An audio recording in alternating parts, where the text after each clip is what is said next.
नमस्कार भैया बहनों, एक बार पुनः आपका इस YouTube चैनल पर स्वागत अभिनंदन। अभी तक हमने कक्षा 9 सामाजिक विज्ञान के लोकतांत्रिक पुस्तक के अध्याय 2 के अंतर्गत भारतीय संविधान निर्माण की प्रक्रिया के बारे में अपने अध्ययन कर चुके हैं। पिछले वीडियो तक हमने पढ़ा था कि भारतीय संविधान का निर्माण किस प्रकार से हुआ और किन किन लोगों की इस संविधान निर्माण की प्रक्रिया में महत्वपूर्ण भूमिका रही। आइए आज हम इस वीडियो में उसके आगे की बात करते हैं, उसकी चर्चा करते हैं। तो हम आज समझेंगे कि भारतीय संविधान के बुनियादी मूल्य क्या रहे। भारतीय संविधान का जो निर्माण हुआ वो किन बुनियादी मूल्यों पर आधारित रखकर उसका निर्माण किया गया। इस किताब में हमें विभिन्न विषयों पर संविधान के प्रावधानों का अध्ययन करेंगे। अभी हम यही जानने की कोशिश करें कि हमारे संविधान के पीछे का दर्शन क्या है। ये काम हम दो तरीके से कर सकते हैं। अपने नेताओं के संविधान संबंधी विचार पढ़कर हम इस बात को समझ सकते हैं, परंतु हमारे संविधान का स्वयं अपने दर्शन के बारे में जो कहता है उसे पढ़ना भी उतना ही ज़रूरी है। संविधान की प्रस्तावना यही काम करती है। आइए इस सभी चीज़ों पर बारी बारी से हम गौर करें। आपकी पुस्तक के अंदर संविधान निर्माण की प्रक्रिया में किन किन लोगों की भूमिका रही है उनके बारे में संक्षिप्त थोड़ी जानकारी दे रखी है। कृपया कर आप उसको पढ़ लें। इस प्रकार से प्रत्येक व्यक्ति की संक्षिप्त संविधान निर्माण प्रक्रिया में किन किन लोगों की भूमिका रही उनकी जानकारी आपकी पुस्तक में दे रखी है। उसको आप ठीक से अध्ययन कर लेवे, पढ़ लेवे। इसको कंटेस्ट करने की ज़रूरत नहीं, एक बार इसको पढ़ लेवे ज़रूर। हमारे संविधान निर्माण की प्रक्रिया की अगर बात करें तो किस प्रकार के सपने रहे, क्या वायदे रहे, तो ध्यान में आता है कि आप में से कुछ को भारतीय संविधान निर्माताओं की सूची में एक बड़ा नाम न होने की हैरानी होगी। आप जब इस पुस्तक में दिए हुए निर्माण की प्रक्रिया में, भारतीय संविधान की निर्माण की प्रक्रिया में लोगों के नाम पढ़ेंगे, उनके बारे में अध्ययन करेंगे, उनके जीवन परिचय को संक्षिप्त रूप में पढ़ेंगे, तो ध्यान में आएगा कि एक वे नाम आपको दिखाई नहीं देगा, महात्मा गांधी का। वे संविधान सभा के सदस्य नहीं थे इसलिए, पर संविधान सभा के अनेक सदस्य उनके विचारों के अनुयायी थे। 1931 में अपनी पत्रिका यंग इंडिया में उन्होंने संविधान से क्या अपेक्षा है उसके बारे में लिखा था।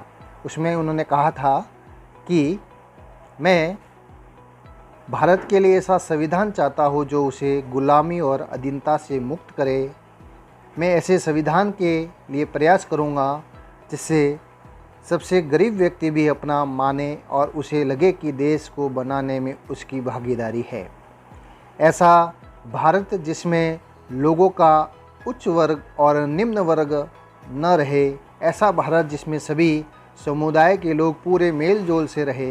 ऐसे भारत में छुआछूत या शराब और नशीली चीज़ों के लिए कोई जगह न हो। औरतों को भी मर्दों जैसे अधिकार हो। मैं इसे कम पर संतुष्ट नहीं होऊंगा। इस प्रकार के विचार संविधान के बारे में गांधी जी ने रखे। डॉक्टर भीमराव अंबेडकर की अगर बात करें तो उन्होंने कहा कि भेदभाव और गैर बराबरी मुक्त भारत का सपना अंबेडकर के मन में भी था। जिस प्रकार गांधी के मन में था कि सबको बराबरी का अधिकार मिले, ऐसा ही मन में अंबेडकर के भी था। असमानता कैसे दूर की जा सकती है, इस बारे में उनके विचार दूसरों से अलग थे। जैसा दूसरे लोग सोचते थे वैसा अंबेडकर की नहीं सोचते थे। उन्होंने कहा कि अक्सर गांधी और उनके नज़रिए की कटु आलोचना की गई कि संविधान में दिए गए अपने अंतिम भाषण में उन्होंने अपनी चिंताओं को स्पष्ट ढंग से व्यक्त भी किया। डॉक्टर भीमराव अंबेडकर ने संविधान जब लागू किया जा रहा था, उसमें अंतिम भाषण जब हुआ तो उसमें अपनी चिंताओं को डॉक्टर भीमराव अंबेडकर ने कुछ इस तरह से व्यक्त किया है कि 26 जनवरी 1950 को हम विरोधाभासों से भरे जीवन में प्रवेश करने जा रहे हैं। राजनीति के मामले में हमारा यह समानता होगी, पर आर्थिक और सामाजिक जीवन असमानताओं से भरा होगा। राजनीति में हम एक व्यक्ति एक वोट और हर वोट का समान महत्व के सिद्धांत को मानेंगे। अपने सामाजिक और आर्थिक जीवन में हम अपने सामाजिक और आर्थिक ढांचे के कारण ही एक व्यक्ति एक वोट के सिद्धांत को नकारना जारी रखेंगे। हम इस विरोधाभासपूर्ण जीवन को कितने लंबे समय तक जीते रहेंगे? हम अपने सामाजिक आर्थिक जीवन में कब तक समानता को नकारते रहेंगे? अगर यह नकारना ज़्यादा लंबे समय तक चला तो हम अपने राजनीतिक लोकतंत्र को ही संकट में डालेंगे। इस प्रकार के डॉक्टर भीमराव अंबेडकर जी के संविधान सभा में दिए गए अंतिम भाषण में उनके विचार थे। भीमराव अंबेडकर जी की अगर बात करें तो इनका जन्म मध्य प्रदेश में हुआ। ये प्रारूप कमेटी के अध्यक्ष थे, सामाजिक क्रांतिकारी चिंतक रहे, जातिगत बंटवारे भेदभाव के खिलाफ अग्रणी आंदोलनकारी रहे। बाद में स्वतंत्र भारत की पहली सरकार में कानून मंत्री भी रहे। ये रिपब्लिकन पार्टी ऑफ इंडिया के संस्थापक आप रहे। तो अंबेडकर जी ने संविधान सभा के अंतिम सत्र में जब अपना भाषण दिया तो उन्होंने एक शंका व्यक्त की कि कितने दिनों तक ये आर्थिक जीवन की असमानता नकारते रहेंगे। आखिर में आइए हम 15 अगस्त 1947 की मध्यरात्रि के समय संविधान सभा में दिए गए जवाहरलाल नेहरू के प्रसिद्ध भाषण को याद करते हैं। पंडित जवाहरलाल नेहरू का जन्म उत्तर प्रदेश में हुआ। अंतरिम सरकार के यह प्रधानमंत्री रहे, वकील और कांग्रेस नेता थे, समाजवाद, लोकतंत्र और साम्राज्यवाद विरोध के पक्षधर थे। बाद में भारत के प्रथम प्रधानमंत्री रहे। वर्षों पहले हमने अपनी नियति के साथ साक्षात्कार किया था और अब वक्त आ गया है कि हम अपने वादों पर अमल करें। पूरी तरह या हर तरह से नहीं तो काफ़ी हद तक। घड़ियाँ जब ठीक मध्य रात्रि का घंटा बजाएगी, जब सारी दुनिया सोती होगी, तब भारत नए जीवन की शुरुआत करेगा, आज़ाद होगा। इतिहास में कभी कभार भी सही पर एक ऐसा क्षण जरूर आता है जब हम पुराने को छोड़कर नए में प्रवेश करते हैं, जब एक युग का अंत होता है और जब लंबे समय से किसी राष्ट्र की दबी हुई आत्मा होती है, आवाज़ पाती है। ऐसे पवित्र क्षण में हम अपने आप को भारत और उनके लोगों तथा उससे भी अधिक मानवता की सेवा में समर्पित करें। ये हमारे लिए उचित है। आज़ादी और सत्ता जिम्मेदारियां लाती है। भारत के संप्रभु लोगों के प्रतिनिधित्व करने वाली इस संपूर्ण संपन्न सभा के ऊपर अब ये जिम्मेदारी है। तो इस प्रकार के विचार संविधान सभा के अंदर पंडित जवाहरलाल नेहरू के थे और उन्होंने अंतिम वाक्य कहा कि संभव है कि ये काम हमारे भर से पूरा न हो, पर जब तक लोगों की आंखों में आंसू है, कष्ट है, तब तक हमारा काम खत्म नहीं होगा। तो इस प्रकार के अंतिम भाषण में संविधान सभा के अंदर पंडित जवाहरलाल नेहरू के विचार थे। इसको आप ठीक से अपने पुस्तक में दे रखा है, इसको पढ़ लीजिएगा। बहुत ही महत्वपूर्ण विचार है अंतिम भाषण के अंदर संविधान सभा में जो जवाहरलाल नेहरू जी ने दिए थे। तो इस प्रकार से हम बात करें तो संविधान के ऊपर किस प्रकार से उसके सपने और वादे के बुनियादी ढांचे के ऊपर उसको खड़े रखने की बात कही गई और इसी बात को ध्यान में रखकर संविधान का दर्शन तैयार किया गया। ये संविधान का दर्शन ही किसी भी संविधान का आत्मा है। जिन मूल्यों ने स्वतंत्र संग्राम को प्रेरणा दी, उसे दिशा निर्देश दिए तथा जो इस क्रम में जांच परख लिए गए, वे ही भारतीय लोकतंत्र का आधार बने। भारतीय संविधान की प्रस्तावना में शामिल किया गया इन्हें। भारतीय संविधान की सारी धाराएं इन्हीं के अनुरूप बनी हैं। संविधान की शुरुआत बुनियादी मूल्यों की एक छोटी सी उद्देशिका के साथ होती है। इसे संविधान की प्रस्तावना या उद्देशिका कहते हैं। भारतीय संविधान की जो शुरुआत होती है एक छोटी सी उद्देशिका से शुरू होती है, जिसे संविधान की प्रस्तावना या उद्देशिका कहते हैं। अमेरिका का जो संविधान है की प्रस्तावना से ये प्रेरणा लेकर समकालिक दुनिया के अधिकांश देशों ने इस प्रकार की प्रस्तावना अपने संविधान के शुरुआती दौर के अंदर सभी ने रखी। आपके पुस्तक में ये अमेरिका के संविधान की जो प्रस्तावना है वो दे रखी है, इसको आप ठीक से देख ले रहे। फिर मैंने आपको जब चर्चा की थी दक्षिण अफ्रीका के संविधान निर्माण की प्रक्रिया को जब हम पढ़ रहे थे तो वहाँ भी चर्चा की थी कि दक्षिण अफ्रीका ने भी अपने संविधान को लिखने से पूर्व उसकी प्रस्तावना लिखी। तो ये प्रस्तावना दक्षिण अफ्रीकी संविधान की है, इसको भी आप अपनी पुस्तक में ठीक से देख लेवे। आपकी पुस्तक में ये दे रखी है। संविधान की शुरुआत एक प्रस्तावना के साथ करते हैं। हम भी या विश्व के अनेक लोकतांत्रिक देश अमेरिका के संविधान से उदाहरण लेकर उसकी शुरुआत प्रस्तावना से करते हैं। आइए हम अपने संविधान की प्रस्तावना को बहुत आसानी से पढ़ें और उसमें आए प्रत्येक महत्वपूर्ण शब्द के मतलब को समझते हैं। संविधान की प्रस्तावना लोकतंत्र पर एक बुरे खूबसूरत कविता सी लगती है।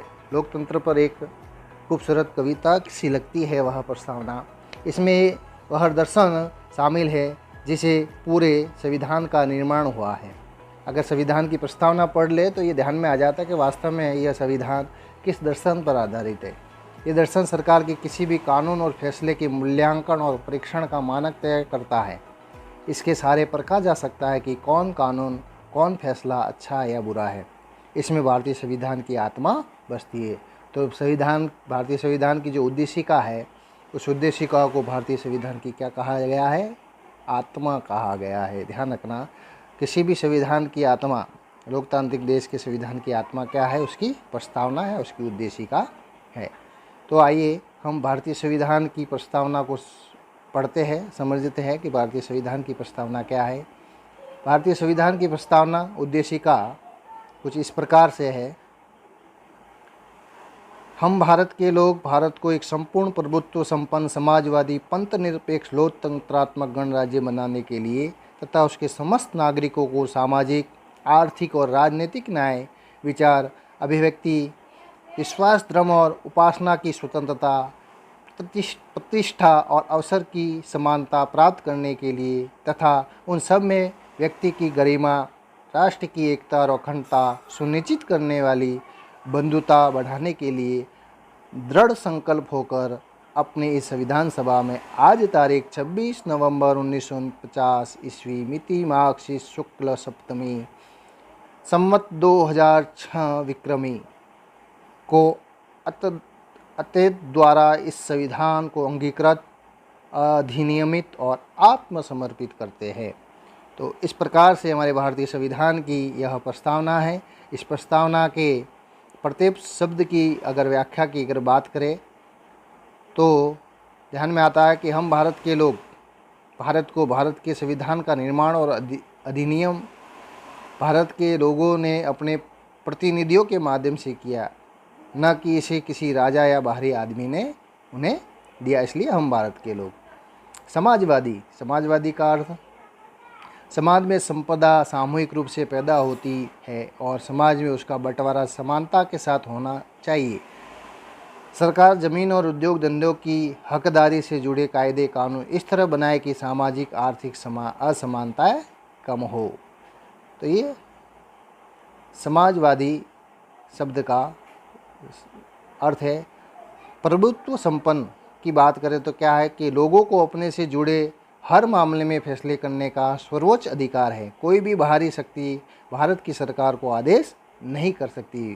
तो भारत क्या है? प्रभुत्व संपन्न लोकतंत्रात्मक देश है। पंथ निरपेक्ष, नागरिकों को किसी भी धर्म को मानने की पूरी स्वतंत्रता है, लेकिन कोई धर्म आधिकारिक नहीं है। सरकार सभी धार्मिक मान्यताओं और आचरणों को समान सम्मान देती है। यह है पंथ लोकतंत्रात्मक। लोकतंत्रात्मक की अगर बात करें तो सरकार का एक ऐसा स्वरूप जिसमें लोगों को समान राजनीतिक अधिकार प्राप्त रहते हैं। लोग अपने शासन का चुनाव करते हैं और उसे जवाबदेह बनाते हैं। यह सरकार कुछ बुनियादी नियमों के अनुरूप चलती है। तो इस प्रकार से आपकी पुस्तक के अंदर ये संविधान की जो उद्देशिका है, हमारे प्रस्तावना जो संविधान की आत्मा है, इस प्रत्येक संविधान के कुछ मूल जो शब्द है उनकी विस्तृत रूप से या यूँ कह के थोड़ा संक्षिप्त रूप से उसको समझाने का प्रयास किया गया है। उसको हम ठीक से पढ़ ले। एक नीचे और 2 शब्द है इस प्रस्तावना के अंदर, उसके बारे में चर्चा कर लेते। समानता। कानून के समक्ष सभी लोगों को समान है। पहले से चली आ रही सामाजिक असमानताओं को समाप्त होना होगा। सरकार हर नागरिक को समान अवसर उपलब्ध कराने की व्यवस्था करे। यह समानता भारत की संविधान की प्रस्तावना में शब्द है, उसका अर्थ है। एक बंधुता का भी एक प्रस्तावना में शब्द है। इसका अर्थ है कि हम सभी ऐसा आचरण करें जैसे कि हम एक परिवार के सदस्य हों। कोई भी नागरिक किसी दूसरे नागरिक को अपने से कमतर न माने। ये बंधुता का भी विचार भारतीय संविधान की प्रस्तावना में दे रखा है और भारतीय संविधान इन्हीं सभी शब्दों के ऊपर आधार मानकर लिखा गया है। 2 शब्द है समाजवादी और पंथ निरपेक्ष। 2 शब्द जो है ये 42वें संवैधानिक संशोधन के द्वारा 1976 में भारतीय संविधान की उद्देशिका में जोड़े गए थे। बाद में ये ध्यान रखना, संविधान निर्माण के समय में ये नहीं थे। आइए अब हम समझते हैं संस्थाओं का स्वरूप। संविधान सिर्फ मूल्य और दर्शन का बयान भर नहीं है। जैसा कि हमने पहले जिक्र किया कि संविधान इन मूल्यों की संस्थागत रूप देने की कोशिश है। जिसे हम भारत का संविधान कहते हैं, उसका अधिकांश हिस्सा इन्हीं व्यवस्थाओं को तय करने वाला है। यह एक बहुत ही लंबा और विस्तृत दस्तावेज है, इसलिए समय समय पर इसे नया रूप देने, इसमें बदलाव की ज़रूरत पड़ती है। भारतीय संविधान के निर्माताओं को लगा कि इसे लोगों की भावनाओं के अनुरूप चलना चाहिए और समाज में होने वाले बदलावों से दूर नहीं रहना चाहिए। उन्होंने इसी पवित्र और स्थायी और न बदले जा सकने वाले कानून को रूप में नहीं देखा था। इसलिए उन्होंने बदलावों को समय समय पर शामिल करने का प्रावधान भी संविधान में रखा। इन्हीं बदलावों के प्रावधान को संविधान संशोधन की प्रक्रिया के नाम से जाना जाता है। संविधान ने संस्थागत व्यवस्थाओं को बड़ी कानूनी भाषा में दर्ज किया। अगर आप संविधान को पहली बार पढ़े तो इसे समझना बहुत मुश्किल लगेगा, फिर भी संस्थाओं के बुनियादी स्वरूप को समझना बहुत मुश्किल नहीं है। किसी भी संविधान की तरह भारतीय संविधान भी वे नियम बताता है जिसके अनुसार शासकों का चुनाव किया जाएगा। इसमें स्पष्ट लिखा है कि किसके पास कितनी शक्ति होगी और कौन किस बारे में फैसला लेगा। साथ ही संविधान में नागरिकों को कुछ स्पष्ट अधिकार देकर सरकार के लिए लक्ष्मण रेखा भी तय कर दी गई है। सरकार इससे आगे नहीं बढ़ सकती। पुस्तक के शेष 3 अध्यायों में, इस पुस्तक लोकतांत्रिक राजनीति के शेष 3 अध्यायों में इन्हीं 3 पक्षों के बारे में आगे हम चर्चा करेंगे। प्रत्येक अध्याय में हम कुछ प्रमुख संवैधानिक प्रावधानों पर नज़र डालेंगे और यह समझने की कोशिश करेंगे कि लोकतांत्रिक राजनीति में किस तरह काम करते हैं। लेकिन यह किताब भारतीय संविधान के द्वारा स्थापित सारी प्रमुख संस्था और व्यवस्थाओं को नहीं समेटती है। इसके कुछ पहलुओं पर आपके अगले वर्ष की किताब में चर्चा होगी। हम कुछ प्रमुख और कुछ महत्वपूर्ण पहलुओं पर इस पुस्तक के कुछ अध्यायों में आगे चर्चा करेंगे। मैंने इस वीडियो के भाग 3, इस अध्याय के भाग 3 के अंदर मैंने कुछ आपको गृह कार्य के लिए इस पुस्तक के अभ्यास प्रश्न 6 तक मैंने दे दिए थे। उनको मैं समझता हूँ कि आपने कर लिए होंगे। अगर अभी तक भी नहीं किए तो उनको देखकर उत्तर सहित वो दे रखे, उनको हम ठीक से अपनी पुस्तक में उतार लेवे। आपको अब इसके आगे के प्रश्न इस वीडियो के अंतिम में दिए गए हैं। इन 7, 8, 9 और 10 प्रश्नों के उत्तर, इनको हम अपनी पुस्तक में, उत्तर पुस्तिका में सुंदर लेख में अनिवार्य रूप से करें, ऐसा मैं आपसे अपेक्षा रखूँगा। इस पुस्तक के अंदर आपके कुछ शाब्दिक कुछ नए शब्द आए हैं, उनका अर्थ दे रखा, कुछ महत्वपूर्ण शब्दावलियाँ, तो इनको भी ठीक से आप समझ लेवे, पढ़ लेवे, ताकि आगे हम जब इनके बारे में स्पष्ट करने की हमें ज़रूरत ना पड़े। इनके बारे में मैंने अध्याय को पढ़ाते समय भी विस्तृत रूप से समय समय पर बीच बीच में चर्चा की है। धारा क्या होती है, तो किसी दस्तावेज का खास हिस्सा या अनुच्छेद, उसको धारा कहते हैं। संविधान संशोधन तो अभी हमने पढ़ा कि देश की सर्वोच्च विधायी संस्था द्वारा उस देश के संविधान में किया जाने वाला बदलाव जो है वो संविधान संशोधन कहलाता है, प्रारूप कहलाता है। किसी भी कानूनी दस्तावेज का जो प्रारंभिक रूप है वह प्रारूप है कि किसी भी चीज़ को बनाने के लिए उसका प्रारूप बनाया जाता है। जैसे हम हमारा घर बनाते हैं तो घर बनाने के लिए एक नक्शा बनाया जाता है, उसी प्रकार से किसी भी पुस्तक को लिखने से पहले, किसी भी यूके के उपन्यास को लिखने से पहले उसको प्रारूप को लिखा जाता है कि किन किन बातों को हम अपने पुस्तक में रखेंगे, उन प्रारूपों के आधार पर उसको आगे लिखा जाता है। तो इस प्रकार से हमने इस अध्याय को, भारतीय संविधान के निर्माण के अध्याय को हमने पूरा समझा। आज ये अध्याय आपका पूरा हुआ है। बहुत बहुत धन्यवाद। आपने इस अध्याय को ठीक से समझ लिया होगा। फिर भी अगर अभी तक नहीं समझा है तो इस वीडियो से पूर्व जो 3 भाग और आए, भाग 1, 2 और 3, और ये चौथा भाग है, इन चारों भागों को और दोबारा आप ठीक से देख लेवे और अपनी पुस्तक में भी इसको पढ़ लेवे, तो मैं समझता हूँ कि आप इस अध्याय के अंदर ऐसी कोई भी चीज़ नहीं है जिसको और दोबारा समझाने की आवश्यकता होगी। तो बहुत बहुत धन्यवाद। हम अगले बुधवार को मिलेंगे और उसमें हम एक नई पुस्तक के एक नए अध्याय के बारे में शुरुआत करेंगे। धन्यवाद।